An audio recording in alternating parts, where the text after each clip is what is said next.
నమస్తే, నేను మీ జగదీష్ని. Voice of తెలంగాణకు స్వాగతం. తెలంగాణ వాయిస్ ఆఫ్ తెలంగాణ ప్రేక్షకులకు కూడా శుభాభివందనాలు. నిన్న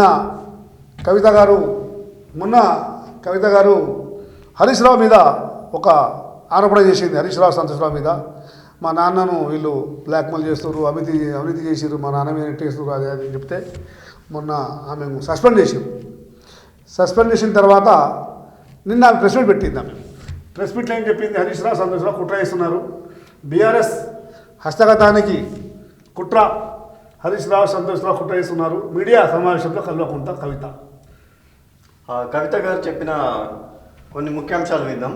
హరీష్, సంతోష్ మేకవన్నే పులులు. మా కుటుంబం తెలంగాణ మంచి కోరుకునే వాళ్ళు కాదు. వాళ్ళ పక్కన పెడితేనే పార్టీ బతికి బట్ట కడుతుంది. నన్ను పార్టీ నుంచి బయటకు పంపి బలి చేశారు. ఇది ఇంతటితో ఆగదు.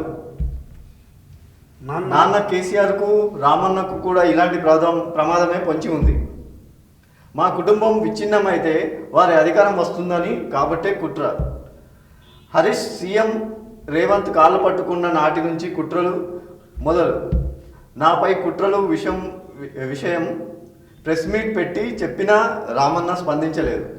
హరీష్ వల్లే ఈటల, జగ్గారెడ్డి తదితరులు పార్టీని వదిలి వెళ్ళారు. కేసీఆర్ ప్రజాక్షేత్రంలోకి వెళ్ళాలని కోరుకుంటున్నానన్న కవిత.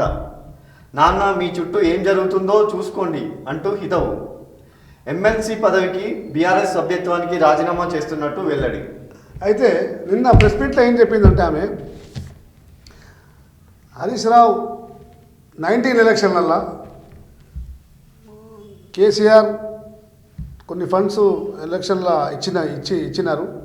ఇచ్చిన తర్వాత హరీష్ రావు సపరేట్గా ఫండ్స్ ఇచ్చిండు కొంతమంది ఎమ్మెల్యేలకు. అందుకే ఆయన అవినీతికి పాల్పడినాను కాబట్టి 6 నెలలు ఆయనకు మంత్రి పదవి ఇవ్వకుండా కూడా కేసీఆర్ గారు ఇట్లా చేశారు, అవినీతి డబ్బు పంచిండు ఆయన అని ఆమె చెప్పింది. ఇంకో విషయం చెప్పింది, హరీష్ రావు, సంతోష్ రావు ఇద్దరు వల్లనే పార్టీ నాశనం అవుతుంది కాబట్టి నేను కూడా ఈ పార్టీకి వాళ్ళు నన్ను సస్పెండ్ ఎవరు చేసిర్రు? నాన్న. అయితే ఆమె నాన్న మీద విమర్శిస్తలేదు, ఇద్దరి మీద, సంతోష్ రావు, హరీష్ రావు మీద విమర్శిస్తుంది. వాళ్ళిద్దరి వల్ల నేను పార్టీ నుంచి కూడా బయటికి వెళ్తున్నా అని నేను రిజైన్ చేసింది.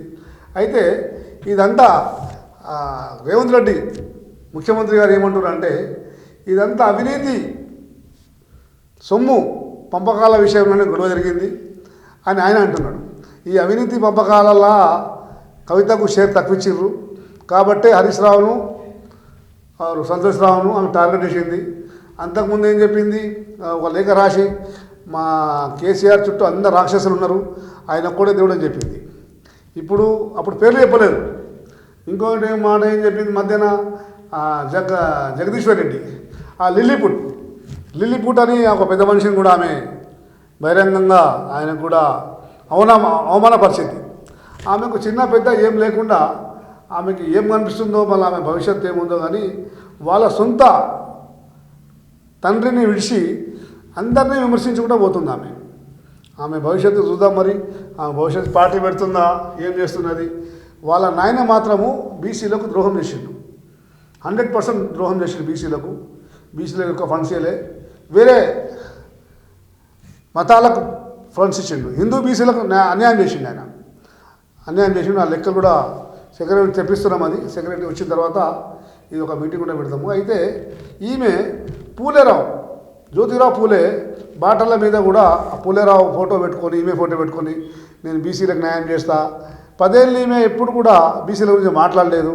ఎట్లయితే గవర్నమెంట్ పోయిందో అప్పటి నుంచి ఇక్కడ అసెంబ్లీలో పూలేరావు బొమ్మ పెట్టాలి, పూలేరావు విగ్రహం పెట్టాలి అని కొన్ని రోజులు ఉల్లు చేసింది. కొన్ని రోజులు అట్లా తర్వాత మళ్ళీ బీసీలకు 42% ఇవ్వాలని వాళ్ళు ప్రకటించుకున్నారు కాంగ్రెస్ వాళ్ళు. ఈమంటుంది వాళ్ళు కామారెడ్డిలో ఎలక్షన్ కంటే ముందే వాళ్ళు ప్రకటించారు. ఏమని? మేము 42% ఇస్తామని కామారెడ్డి డిక్లరేషన్లో సిద్ధరామయ్య కర్ణాటక ముఖ్యమంత్రి, ఆయన కూడా బీసీ కాబట్టి ఆయనతో చెప్పించారు.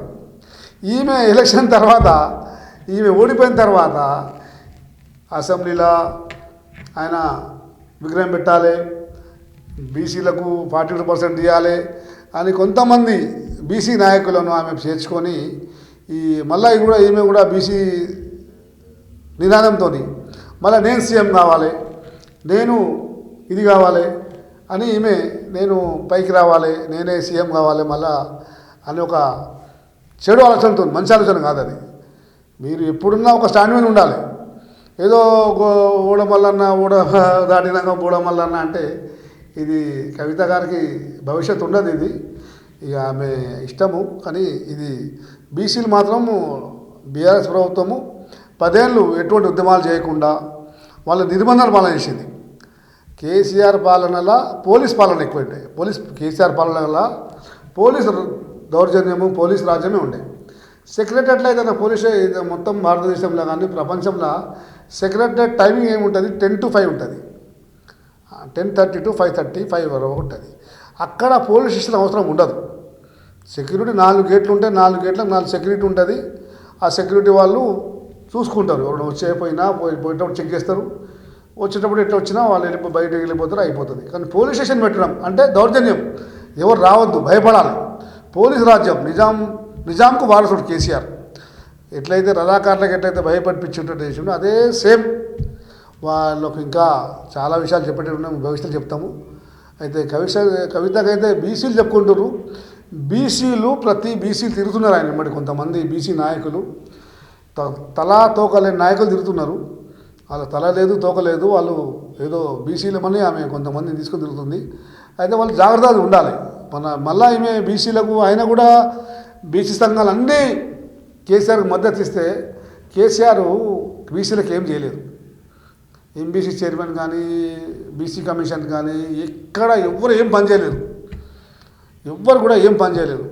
తెలంగాణలో ఎవరికి ఏం చేయలేదు వీళ్ళు. ఇప్పుడు మళ్ళా ఈమె కొత్త నినాదంతో వస్తున్నది. ఈమె ఎట్లయితే భవిష్యత్తు చూద్దాం. నమస్తే, థ్యాంక్ యూ.